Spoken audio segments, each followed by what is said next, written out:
So the concept of a build cache was introduced to the Java world by Gradle in 2017. It's available for Maven and Gradle. We will eventually work to also make it available to other build systems in the JavaScript ecosystem, etc. We see a lot of confusion about what a build cache is. People often say, well, a build cache, we use Artifactory or something like that, right? And it's completely complementary to a dependency cache, right? A dependency cache caches binaries, right, that represent different source repositories. So basically your Artifactory caches Maven Central, and then your local dependency cache of your Gradle build tool or your Maven caches those binaries, right? And they represent different source repositories. And it can be used to accelerate things, but that's not the main point, right? The main point is to go against a stable release from a particular source repository, right? A build cache accelerates building a single source repository. That's the purpose of a build cache.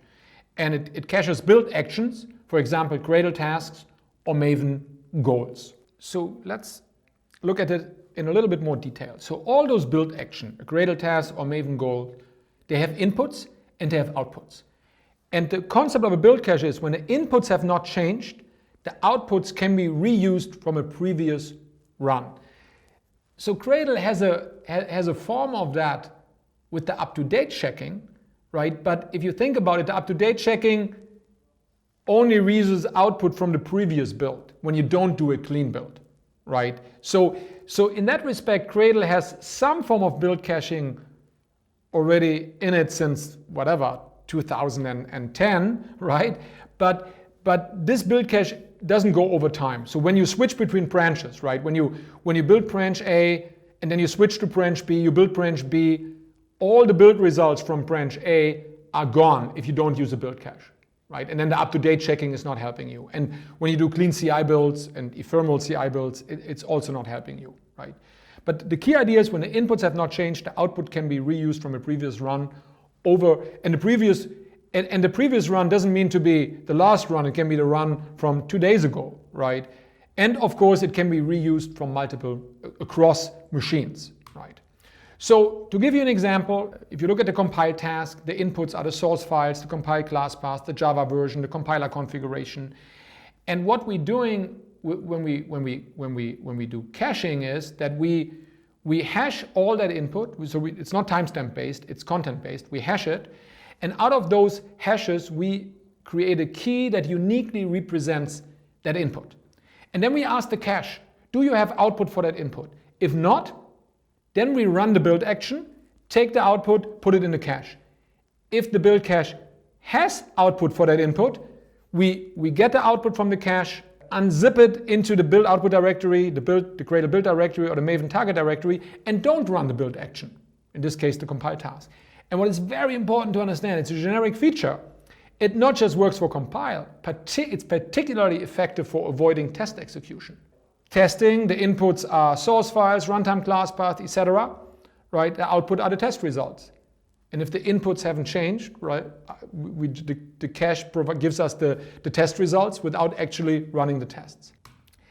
But to be clear, caching is effective for multi-module builds, right?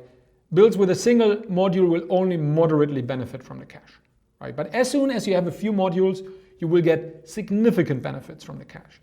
And as your modules growing, that will even increase. But if you have 5 modules, fine, right? It's absolutely worthwhile. It will be spectacular, probably, the results you will get from applying the build cache. And I will talk more about examples where we show the savings in a couple of minutes. But I want to explain a little bit more why the cache is effective. So you have a multi-module build, let's say 5 modules. All those modules need to be built. Let's say you have a generate sources action, compile, check style, compile the tests, run the tests, right? So just look at those 5 actions, right? And now let's say you do a change in source main Java in module 5, right? And let's say no other module depends on module 5. Now, when you run the build, whether you run a clean build or whether you run a CI build, right, on a new agent, it doesn't matter.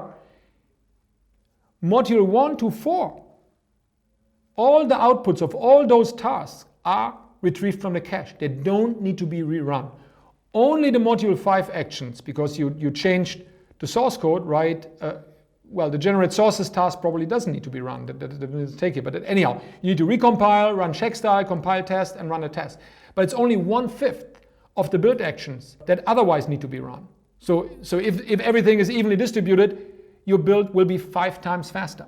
Another example would be you just change source test Java of module 5. No other module depends on module 5. Then you only need to rerun compile tests and test, right? Even in module 5, most of the stuff is now up to date. So there are other scenarios. Let's say you do a change in source main Java of module 5 that does not change the API of module 5.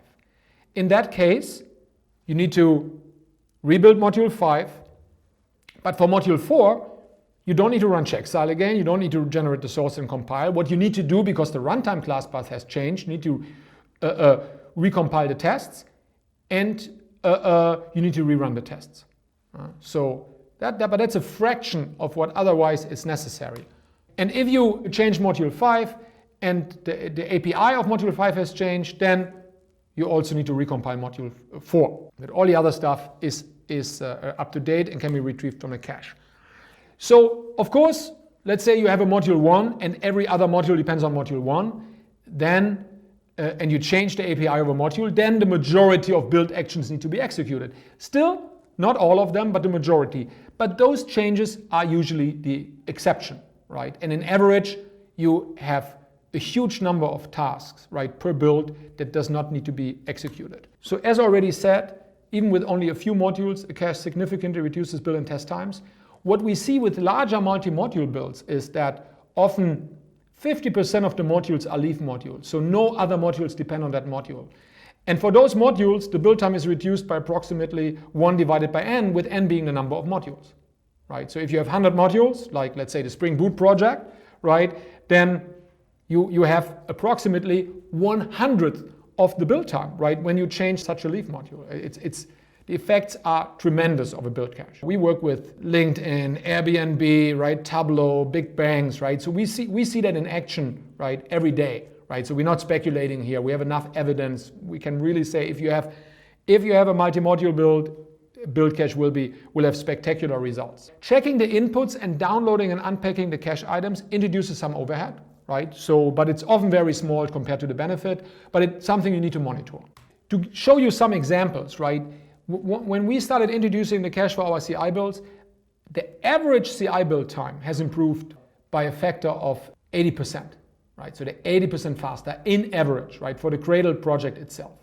When you plug in a build cache, right, you should see some results out of the box, but then of course there is a lot of things you can do to optimize the cache effectiveness. We'll talk about that later.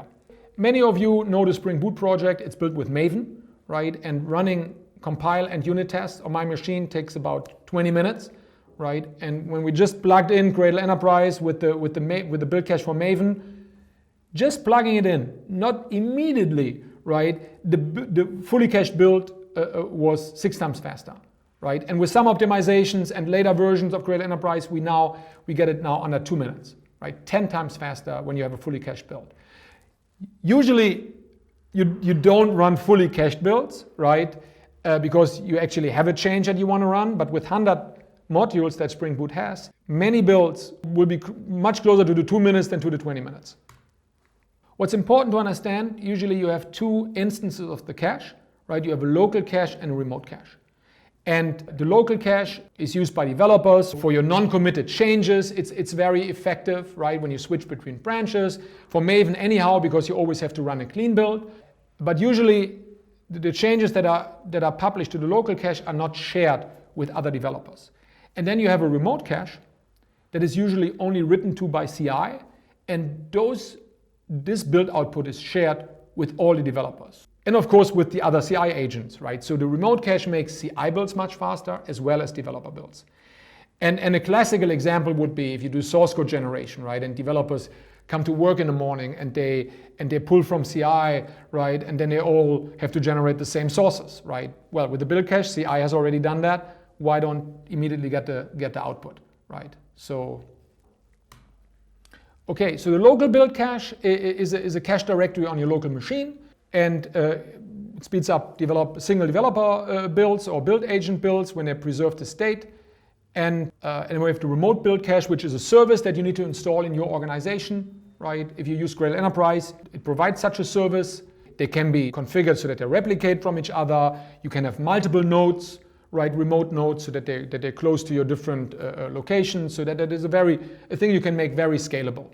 And a very important part of the build cache. So we just got this numbers from a customer of ours a couple of months ago. Once they started to introduce the build cache, their agent availability was much better.